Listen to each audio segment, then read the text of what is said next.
चलेगी, गुंडागर्दी नहीं चलेगी, हिटलरशाही नहीं चलेगी।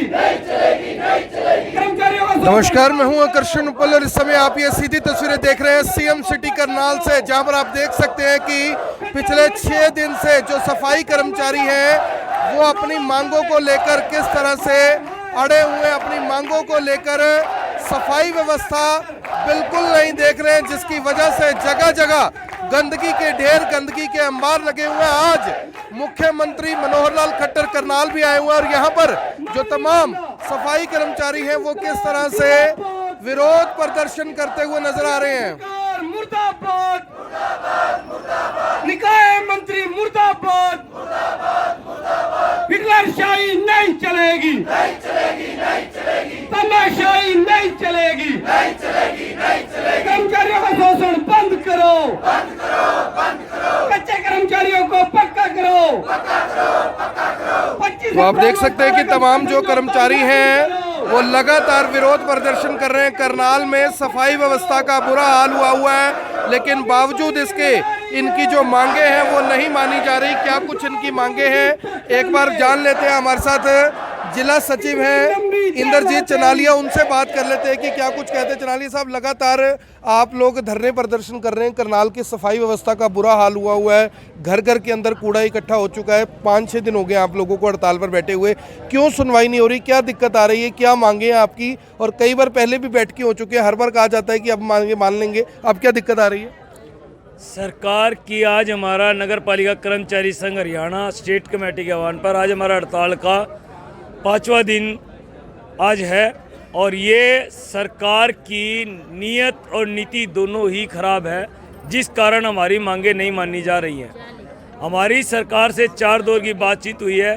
सरकार को हमने अल्टीमेटम दिया था 3 महीने पहले ही, क्योंकि सरकार ने चार दौर की जो बातचीत हुई थी उसमें हमारी सारे मांगे उन्होंने पहले जायज़ मानी गई थी। जायज़ मांगे जब मानी गई हैं तो उनके पत्र जारी करने चाहिए थे, जो कि सरकार ने पत्र जारी ना किए। उनका इंतजार करते हुए, ये सारी चीज़ देखते हुए सभी हरियाणा प्रदेश के कर्मचारियों में भारी रोष को देखते हुए ये नगर पालिका कर्मचारी संघ हरियाणा स्टेट कमेटी ने आंदोलन का फैसला लिया और हरियाणा सरकार को 3 महीने पहले ही आंदोलन का नोटिस भी दिया गया है उनको। और उसके बाद हमने ज्ञापन भी दिए हैं कमिश्नर महोदय के माध्यम से भी, उपायुक्त महोदय के माध्यम से भी हमने उनको ज्ञापन दिए गए हैं, लेकिन फिर भी सरकार की सिर पर कोई जूं तक नहीं रहेंगी। सर, कल ये भी बात सामने आ रही थी कि अगर सफाई कर्मचारी अपने काम पर नहीं लौटते हैं तो एस्मा लगाने की बात हो रही थी, वे एस्मा लगा देंगे, हमें मजबूर ना किया जाए। कुछ कल लोगों को, आपके जो नेता थे उनको डिटेन भी किया गया, कुछ प्राइवेट लोग भी भेज दिए थे सफाई व्यवस्था, यानी आपकी मांगों को मानने की जगह दूसरे विकल्प की तरफ सरकार विचार कर रही है। हाँ जी, हमें दबाने की कोशिश सरकार कर रही है। सरकार चाहती है भी इनको डराना, हमें डराना चाहती है एस्मा लगा के। एस्मा तो हमारे ऊपर सन 1996 में भी 79 दिन की हड़ताल चली, तब भी लगे थे। उसमें लोग टर्मिनेट भी होते, कर्मचारी जेल में भी गए थे। और फिर क्या हुआ, सरकार को अपने घुटनों पर खुद आना पड़ा, बैकफुट पे आके सभी कर्मचारियों को ऑन ड्यूटी बहाल करना पड़ा। और 16 दिन की हड़ताल में भी हमारे ऊपर एस्मा लगा था, लेकिन ये डराने की सब गिद्दड़ भपकियाँ हैं सरकार की। इससे कर्मचारी नहीं डरता और ना ही इस चीज़ से कोई दबता है। दूसरा, जो कल प्रशासन ने जो एक वादा खिलाफी करी है, प्रशासन ने हमारे से बातचीत करी थी। बातचीत के दौरान उन्होंने कहा था भी पहले खट्टर साहब से आपकी बातचीत कराएंगे, उसके बाद ही कूड़े का उठान किया जाएगा। लेकिन प्रशासन ने इतनी घटिया चाल चल के कल 9 बजे भी नहीं बजने दिए और उन्होंने कूड़ा उठवाने का काम चालू कर दिया। जब हमने प्रशासन के पास फ़ोन किया, जो अधिकारी हमारे साथ मीटिंग में थे, उनके पास जब हमने फ़ोन किया तो वो कहने लगे भी हमें नहीं इस बारे में मालूम। हमने उनको सबूत तक दिए। बाद में फिर कूड़े का उठान इतना करा गया, हमने सरकार को कहा है कि प्रशासन को कहा है भाई ये कूड़े का उठान बंद कर दो, क्योंकि हमारी लड़ाई सिर्फ यही है कि सरकार तक हमारा ये मैसेज आए भाई काम नहीं हो रहा है। ये प्रशासन अधिकारी जो है अपनी वाई लूटने के लिए इन्होंने ऐसा काम किया है। बहन जी, आज मुख्यमंत्री जी करनाल आ रहे हैं अपने बीजेपी नेताओं के साथ, पत्रकारों के साथ दिवाली समारोह मनाने के लिए। दूसरी तरफ आप हड़ताल पर बैठे हैं, किस तरह से देखते हैं इसको? ये तो हमारे जो सीएम साहब हैं वो आज करनाल से ही हैं, तो करनाल में वो आ रहे हैं दिवाली जैसा पर्व मनाने, लेकिन उससे पहले उनको ये पता होगा कि उनके खुद के घर में ये जो त्राई त्राई मची है पूरे शहर में, क्या उनको पता नहीं है? उनके सूत्रों के माध्यम से, हर चीज़ के सीआईडी के माध्यम से उनके पास सारी खबर है। तो क्या उनको नहीं होना चाहिए कि अपने खुद के घर में तो झांके, वो देखें इस समाज को, जिस समाज ने उनको वो चंडीगढ़ बिठाया है, वो देखें उस समाज को जिस समाज ने उनको मंत्री बना के और मुख्यमंत्री बना के यहाँ का राजा बना के बिठा दिया। तो उनको नहीं होना चाहिए कि वो अपने बैठ के इनसे बातचीत करके और इस मामले को जो भी है इसको शॉर्ट आउट करके और इनको निपटाए। क्या दिवाली उन्हीं के लिए है? क्या पूंजीपतियों के लिए दिवाली है? हमारे लिए दिवाली नहीं है। हमारा गरीब कर्मचारी क्या दिवाली नहीं मना सकता? उनकी ये जो मंशा है उस पर मेरे को बड़ा मतलब शर्म है कि शर्म करें मंत्री जी, ये देखें कि ये वही गरीब कर्मचारी है।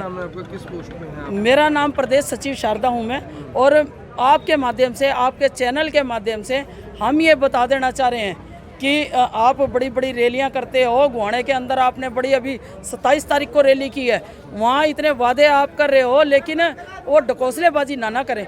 जो करना है स्पष्ट करें। हमें मारना है तो जहर दे के वैसे ही मार दे। ये तिल मरने से तो एक बार मरना अच्छा, हमारे को बार बार मारने से। हम ये कहना चाह रहे हैं आपके माध्यम से कि कृपया करके ध्यान देवें हमारे पे। हम भी किसी की बेटी हैं, हम भी किसी की बहनें हैं, हमारे भी घर में बच्चे होंगे, हमारे भी बच्चे देख रहे होंगे कि आज के इस त्यौहार के दिन हमें भी ज़रूरत है हर चीज़ की, लेकिन हमारी तरफ ध्यान ना होके पूंजीपतियों की तरफ ध्यान है। दिवालियाँ मनाई जा रही हैं, करोड़ों रुपया खर्चा किया जा रहा है, लेकिन फिजूल बिल्कुल। क्या किसी गरीब आदमी का पेट भरना और इनका कोई फ़र्ज़ नहीं है कि इन गरीब कर्मचारियों की तरफ देखें, इनका भी रोजी रोटी का प्रबंध करें, इनकी मांग डिमांड पर गौर करें। तो कहीं ना कहीं आप देख सकते हैं कि जो तमाम सफाई कर्मचारी हैं वो पिछले 5 दिन से हड़ताल पर बैठे हुए हैं और पिछले काफ़ी लंबे समय से जो इनकी मांगे हैं वो लंबित चल रही हैं। हमारे साथ एक और पदाधिकारी हैं सर, जो राज्य प्रधान है हमारे साथ, जो सफाई कर्मचारी हैं इनके। सर मुझे ये बात बताएं कि जब कोई पार्टी सत्ता में आती है तब वो यानी कि अपने किए वादों को भूल जाती है, जब वही पार्टी विपक्ष में होती है तो कहती है हमारे एक बार सत्ता ला दो, हम तुम्हें पक्का भी कर देंगे, जो जो बेनिफिट है वो भी दे देंगे। ये तो फिर यूज एंड थ्रो वाली बात हुई ना, कि भी रुमाल की तरह इस्तेमाल किया और फेंक दिया, क्योंकि अब तो सत्ता हमारे पास है। ये सभी पार्टियों का यही हाल है।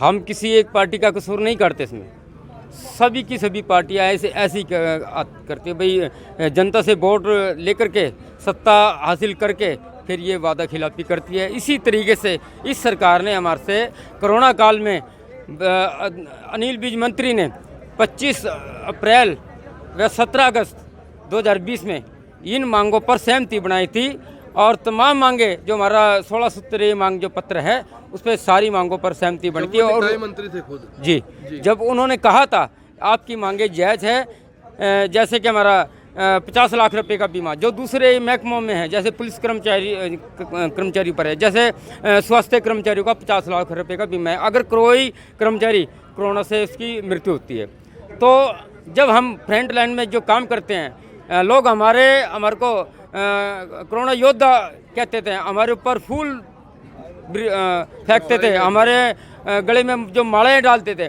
हमने कोरोना के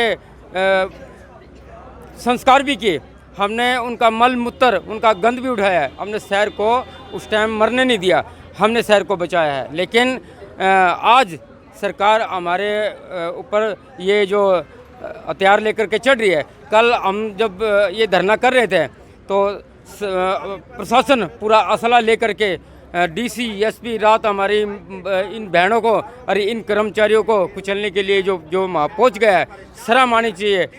प्रशासन ने हमारे से वादा किया था भाई हम आपका जो प्रतिनिधि मंडल है और उसकी बात कराएंगे सीएम साहब से, लेकिन ऐसा नहीं हुआ और उल्टा वादा खिलाफी करके और इन प्रशासन ने और वहाँ काम कराने का मतलब काम किया है। हमारे लिए ये दुर्भाग्य की बात है कि हमने इस दिवाली के त्यौहार पे इस कूड़े की पहरा देना पड़ा, कूड़े का पहरा देना पड़े। लोग पहरा देते हैं अपने जजात का, अपने बच्चों का, अपनी तिजोरियों का, और हमने कूड़े का पहरा देना पड़ा क्योंकि ये हमारे अधिकार की बात है। मुख्यमंत्री जी से कुछ कहना चाहोगे? आज करनाल आ रहे हैं, सुनेंगे इस वीडियो को, सीएम साहब से कुछ कहना चाहोगे? अगर एक लाइन में, 2 लाइन में कुछ कहना पड़े तो। मैं नगर पालिका कर्मचारी संघ के राज्य उप प्रधान होने के नाते मैं मुख्यमंत्री जी को कहना चाहता हूं कि इन गरीब कर्मचारियों की जो मांगे हैं, ये नहीं होता कि 16 सूत्री जो मांग पत्र है वो सारी नहीं होती, लेकिन जो हमारी जायज़ मांगे हैं, जो मुख्य मांगे हैं, उन पर ध्यान दे करके इस हड़ताल को समापन करें और इन गरीब कर्मचारियों के साथ इंसाफ करें। सैलरी का भी कोई इशू है, कह रहे थे 3-4 महीने से सैलरी नहीं मिली, वो भी कोई इशू चल रहा है? नहीं, सैलरी नहीं, सैलरी प्रॉपर तरीके से आ रही है, सब कुछ मिल रहा है। ये यहाँ हमारा जो सिर्फ जो मांगे हैं आपकी उसको हमारी जो है ये स्टेट कमेटी की ओर से, जैसे फायर के कर्मचारी हैं और ये सफाई कर्मचारी हैं, सीवरेज के कर्मचारी हैं। आपने देखा है सीवरेज के कर्मचारी जो हमारा अंदर जाता है वो जिंदा वापस नहीं आता, और फायर का कर्मचारी हमारा जो मकान में या दुकान में आग लगती है, मालिक बाहर आकर के खड़ा हो जाता है अपनी जान बचाने के लिए, लेकिन हमारा फायर का कर्मचारी अंदर उतरता है, चाहे वो जड़ जाता है आग में भी। हम कहते हैं सरकार से इन कर्मचारियों का के साथ इंसाफ करे, सरकार इनको पक्का करे और इनको 4,000 रुपये जोखम भत्ता दे, इनको 50 लाख रुपए का बीमा दे। ये मेन मांगे हैं आपकी। तो फिलहाल जो मुख्य मांगे हैं वो मुझे लगता है कि बहुत ज़्यादा कोई ऐसी मांग नहीं है जिसको पूरा ना किया जा सके। जब सरकार अपने लिए हज़ारों करोड़ रुपए का हेलीकॉप्टर ले सकती है, हवाई जहाज़ लिए जा सकते हैं, मर्सिडीज़ और रेंज रोवर गाड़ियां खरीदी जा सकती हैं, तो जो कर्मचारी सुबह से लेकर शाम तक यानी कि काम करते हैं, सफाई व्यवस्था का ध्यान रखते हैं, कूड़ा करकट उठाते हैं, आपके घर को स्वच्छ बनाने में योगदान करते हैं, क्योंकि स्वच्छ भारत मिशन जो प्रधानमंत्री नरेंद्र मोदी हैं उनका भी एक मिशन था, और उसी स्वच्छ भारत मिशन को कहीं ना कहीं यानी कि अमली जामा भी पहनाते, लेकिन बावजूद इसके इनकी जो मांगे हैं वो पूरी नहीं हो रही। जबकि उन्होंने एक ये भी विकल्प दिया है कि 16 सूत्रीय हमारी मांगे, उनमें से जो मुख्य मांगे हैं जिन्हें माना जाना चाहिए, उन मांगों को अगर मान लिया जाता है तो भी हम हड़ताल खत्म करने के लिए तैयार है। मेरी आप सभी से अपील, जो भी लोग इस वीडियो को देख रहे हैं इसे साथ के साथ जरूर शेयर करें। आप देख रहे हैं इवेंट 24, मैं हूं आकर्षण उपल, करनाल के नगर निगम दफ्तर के बिल्कुल सामने से आप सभी के साथ लाइव, जहां पर रोजाना अफसरों की गाड़ियां खड़ी होती हैं। फिलहाल वहीं पर ये तमाम कर्मचारी बैठकर अपनी अपनी जो मांगे हैं उनको रिपीट कर रहे हैं, हड़ताल के दावे कर रहे हैं, नारे लगा रहे हैं कि कम से कम जो सरकार है वो हमारी बात सुन ले। लेकिन 5 दिन से फिलहाल जितने भी दौर की बातचीत हुई है वो पूरी तरह से फेल रही है। धन्यवाद। अब यहाँ तक आ ही गए हैं तो हमारे चैनल को सब्सक्राइब जरूर करें और नीचे दिए गए बेल आइकन को जरूर दबाएं, ताकि हर खबर सबसे पहले पहुंचे आप तक।